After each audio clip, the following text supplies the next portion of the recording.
دوستان سلام، من بهنام رجبی هستم، مدرس دوره آموزش حسابداری مقدماتی. رسیدیم به اولین قسمت از فصل 8. خیلی خوشحالم که تا اینجا همراه من هستید. امیدوارم مطالبی که تا اینجای دوره گفته شده براتون مفید و کاربردی بوده باشه. مثل همیشه در اول هر فصل ازتون درخواست دارم که اگر ویدیوهای آموزشی ما رو میبینید و خوشتون میاد، دوست دارید ما رو دنبال کنید، میتونید در کانال یوتیوب، اینستاگرام، گروه تلگرام، کانال تلگرام ما رو دنبال کنید تا از انتشار ویدیوهای جدید با خبر بشید. کما اینکه خب کامل ترین مرجعی که شما میتونید بهش مراجعه کنید برای دیدن ویدیوها کانال یوتیوب و وبسایتمون هست. داخل تلگرام و اینستاگرام بیشتر جنبه اطلاع رسانی داره.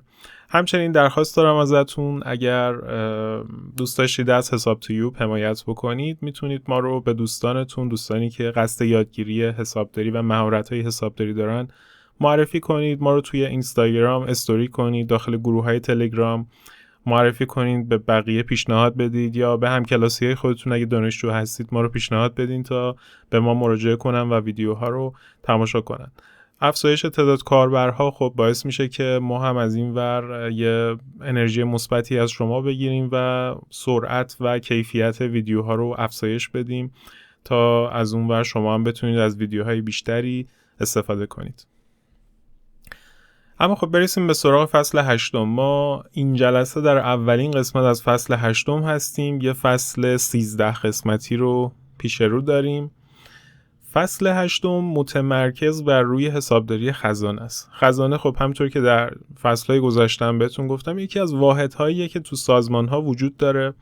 تو همه سازمان‌ها تقریبا میشه گفت ما بخشی به اسم خزانه داریم که وظیفه ثبت و شناسایی وجوه دریافتی و پرداختی به هر طریقی و به هر دلیلی که در داخل سازمان اتفاق میفته در بخش حسابداری خزانه کنترل و ثبت میشه.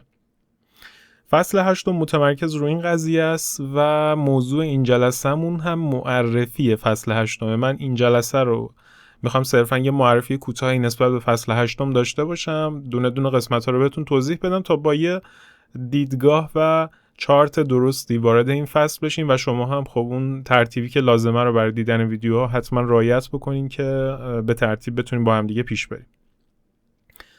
فصل 8 یه فصل 13 قسمتیه. من در این جدولی که براتون درست کردم میخوام دونه دونه قسمت‌های این فصل رو بهتون معرفی بکنم.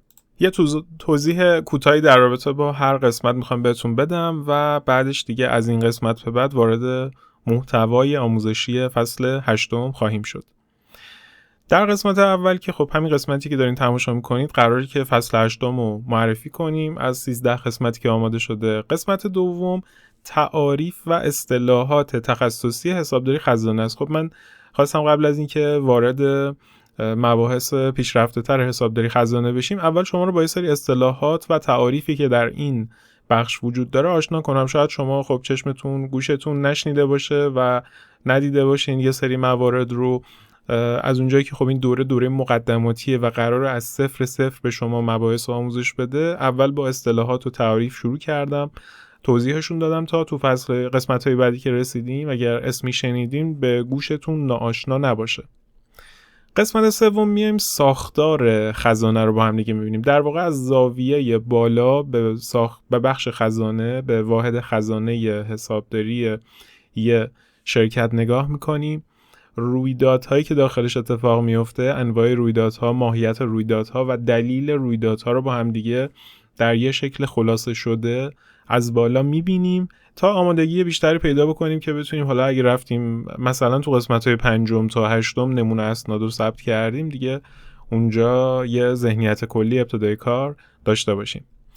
قسمت 4 به وظایف و اخلاق حرفه‌ای این واحد میپردازیم. خب خیلی شاید مرتبط با موضوع حسابداری نباشه، اما همه شما که دارید این ویدیوها رو میبینید قصد دارید که یه روزی برید توی شرکتی استخدام بشین، اونجا مشغول به کار بشین، حالا چه به عنوان حسابدار مالی، چه به عنوان حسابدار خزانه، حسابدار انبار، یا اصلا شاید اون شکلی که من الان دارم میگم روی اون پست سازمانی شما تعریف شغلیش نشده باشه، ولی در کل شما به عنوان یک حسابدار علاوه بر این که باید به مباحث و اصول و استانداردهای حسابداری مسلط باشید، به رویه‌های حسابداری مسلط باشید، یه مورد دیگه هم که هست اینه که همه شما قراره برید توی بخشی توی شرکتی استخدام بشید.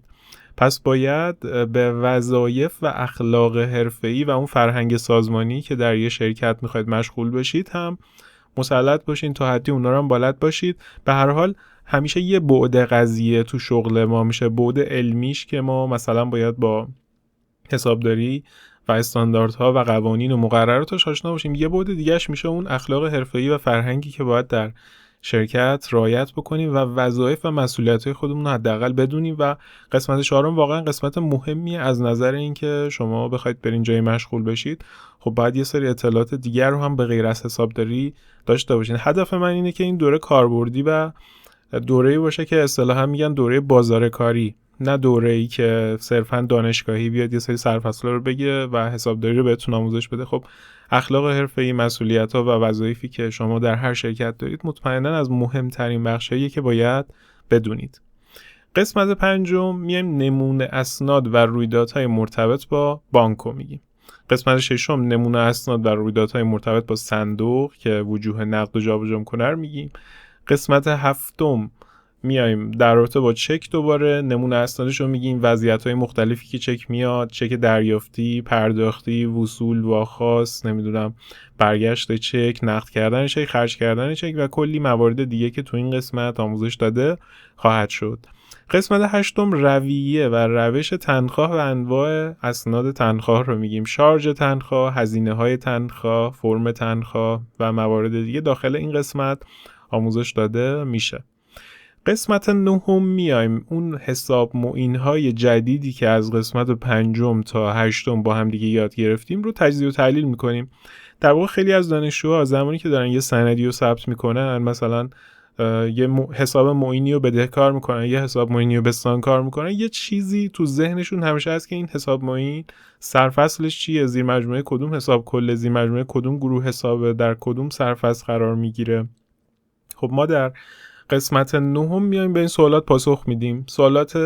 سوال بسیار مهمیه، قسمت بسیار مهمیه. در واقع از اون قسمت‌های ساختاریه که ما خب حسابداری رو اگه همیشه میگم از نظر کدینگ حسابداری و سرفصلا بتونیم مسلط بشیم و خیلی از زاویه بالا بهش نگاه بکنیم، همیشه خیلی برد کردیم روی این قضیه. چون ما اگه یه درک درستی از کدینگ حسابداری و سرفصل رو به دست بیاریم، در آینده اگه با رویدادهای جدیدی هم مواجه شدیم خیلی راحت خودمون میتونیم تجزیه و تحلیل کنیم و اسنادش رو ثبت بکنیم، یا حساب معینا، حساب کل‌ها یا گروه حساب‌های جدیدی حتی برای خودمون بتونیم تعریف بکنیم.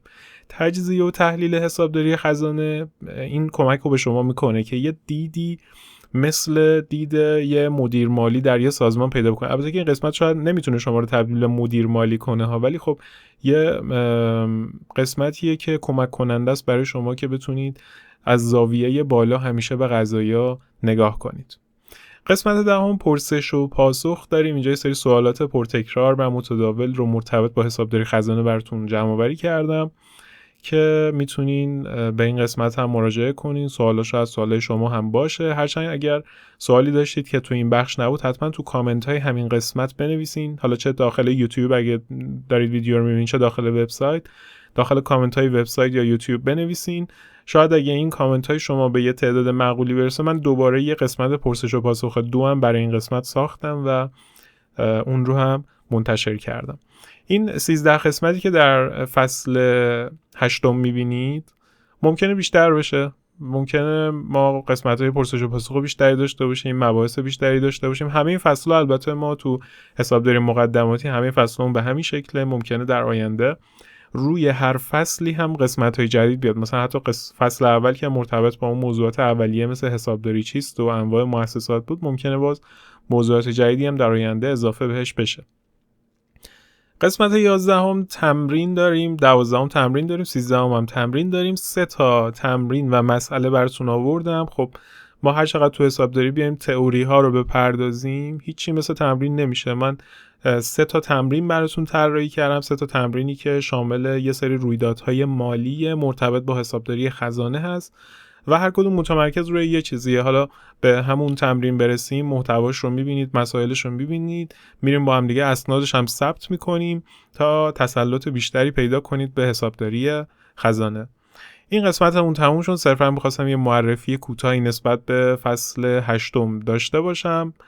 خیلی ممنون که تا اینجا همراه من بودین. اگر از ویدیوهای حساب تیوب خوشتون میاد، ممنون میشم ما رو در کانال یوتیوب سابسکرایب کنید. اینستاگرام، گروه تلگرام، کانال تلگرام هم هست، وبسایتمون هم هست، میتونید اونجا هم ویدیوها رو داخل وبسایت و یوتیوب تماشا کنید. اینستاگرام و گروه تلگرام یا کانال تلگراممون هم حالت اطلاع رسانی داره. در ویدیوی قبلی ما جنبندی فصل قبلی رو داشتیم، فصل 7 بود. در قسمت بعدی میریم سراغ مباحث آموزشی، اصطلاحات و تعریف خزانه رو با هم خواهیم داشت. من اینجا قراره که آیتم های مرتبط با حسابداری خزانه رو، اول خود حسابداری خزانه رو بهتون معرفی میکنم، اصطلاحات و تعریفی که وجود داره رو هم براتون توضیح میدم تا در ابتدای کار با حسابداری خزانه و اصطلاحاتش بیشتر آشنا بشین. متشکرم که تا اینجا همراه من بودین. تا ویدیوی بعدی شما رو به خدای بزرگ می سپارم. خدایا رو نگهدارتون.